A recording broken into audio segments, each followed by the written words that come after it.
Hi everyone, welcome back to my channel. I am super excited today to do something really special for us because what I'm making is a keto-friendly flan. You guys know I love flan. If you look in my past videos, I actually did a flan video on regular flan, which is quite high in carbs and things like that. So to still get that flan deliciousness, we're going to go ahead and do a keto-friendly one. So let's go ahead and get started. What you want to do is grab a cup. In the beginning, we'll show you a picture and I'll actually put the recipe for you so it's a lot easier to know what you need to grab. I'm going to go ahead and take a cup of the sugar substitute and start melting that on a low heat. This is going to be your caramel, guys.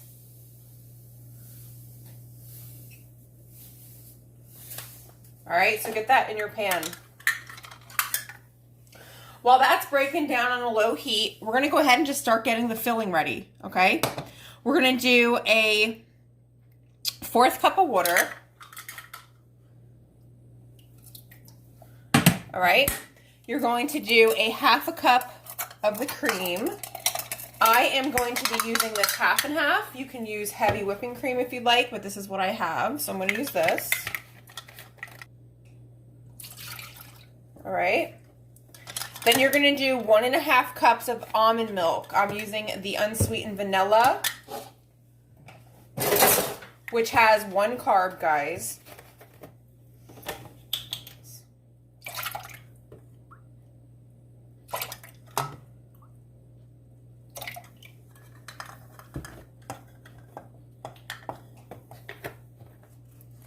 Okay, guys, so you're going to do a 1/2 cup of your synthetic sugar.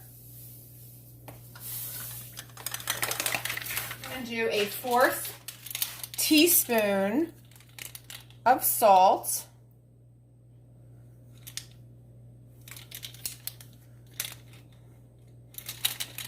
So I'll just grab my little, isn't this cute? Grab my little things here. All right. And then you're going to do a teaspoon of vanilla imitation flavor. You can do regular vanilla, whatever you have. I have imitation, so grab that. All right, that's it. So what we're going to do next is just all about timing. I want this sugar to start melting down to caramelize, and we'll... Oh, sorry, you have to add 4 eggs. What am I thinking? The main ingredient, right? Okay, guys, on low, I'm just going to go ahead and blend this up with my hand blender. Okay, so that's that. So just keep moving it around.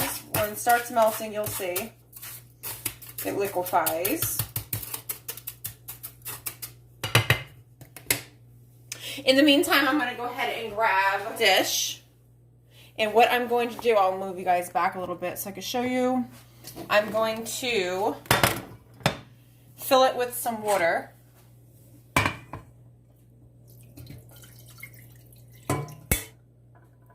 And just wait for your sugar to melt down. What I'm going to go ahead and do is set my oven, preheat my oven. I'm going to put it on for 60 minutes. Okay? And I'm putting it on at 350. So go ahead and put your oven on at this point. Guys, now that your sugar is completely melted down and liquefied, you're going to go ahead and get it right into your ramekins. It's not going to have that color, that caramelized color. That's okay. That's just the kind of sugar I'm using. Will taste just as good. Next, you're going to go ahead and get your mixture and get that right in there as well.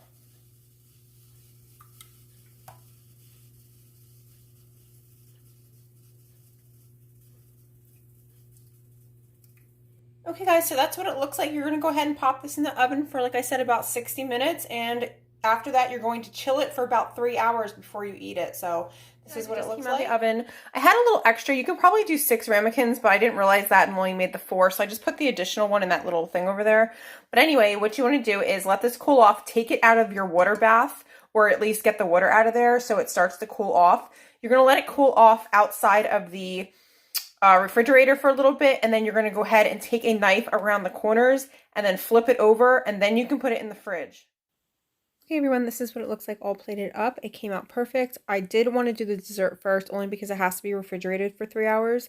But next coming up is how I made my dinner, so that's coming up right next. I'm going to do a keto-friendly dinner you can use for Valentine's Day if you'd like. I personally think it's delicious. I'll put it out early enough so you guys, if you wanted to use it, you can. So what you're going to go ahead and do is grab a pack or two, depending on how many people you're cooking for, of pork ribs. I'm using boneless, okay?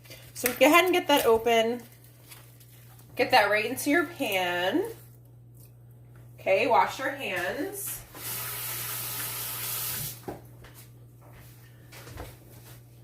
Okay, get that right into your saucepan. I'm going to go ahead and put some water in my pan so I can get these ribs boiled up. So go ahead and put some water in your pan and start the boil. Okay guys, while the boneless spare ribs are boiling up, I'm going to do the second part of this, and I'm gonna go ahead and take some mushrooms.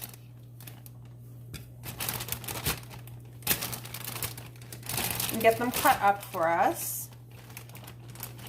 And then you're also gonna cut up some broccoli, which I've already done, so I'm just gonna go ahead and throw it right there in the pot. For the pan.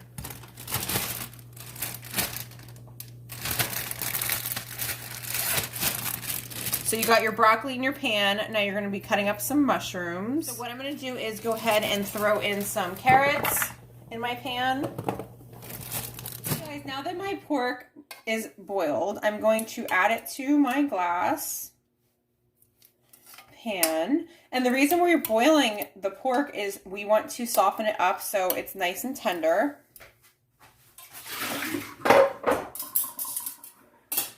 So I'm going to be using this Ray's no sugar added barbecue sauce.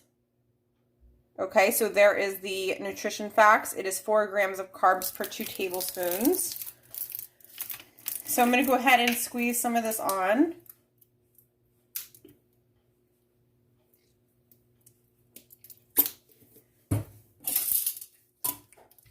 Roll it around.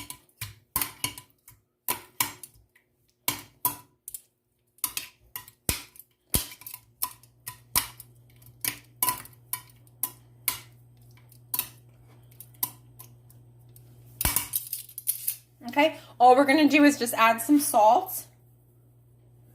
You can add some garlic powder, onion powder, oregano, things like that, but I'm just going to go ahead and add some salt. Turn it around, and then I'm going to go ahead and add some oregano. That's all I'm putting on mine. All right, this goes off into the oven for about 40 minutes. Okay, so over here we're going to have our stove turned on to about a 6. I'm taking this chicken broth, which has 0 everything in it. Actually has 1 carb, but it's per 1 cup. So you're going to go ahead and pour this in.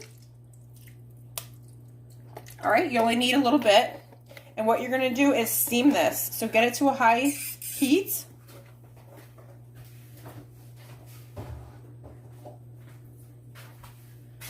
Go ahead and add some salt.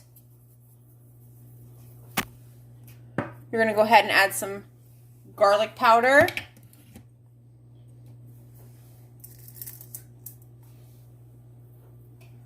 You're going to go ahead and add some onion powder.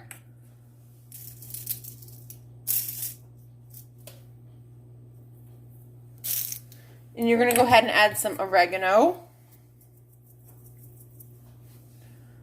And you're going to cover it. Once you steam that down, what you want to do next is put some butter in. So I'm putting about a tablespoon or 2. A tablespoon and a half, we'll say. All right, so now you want to cook this on very low heat. At this point, you're going to be adding your mushrooms in. Okay, so you want to get this on a low heat. I had to add a little bit more liquid to it, so I didn't want it to burn or anything.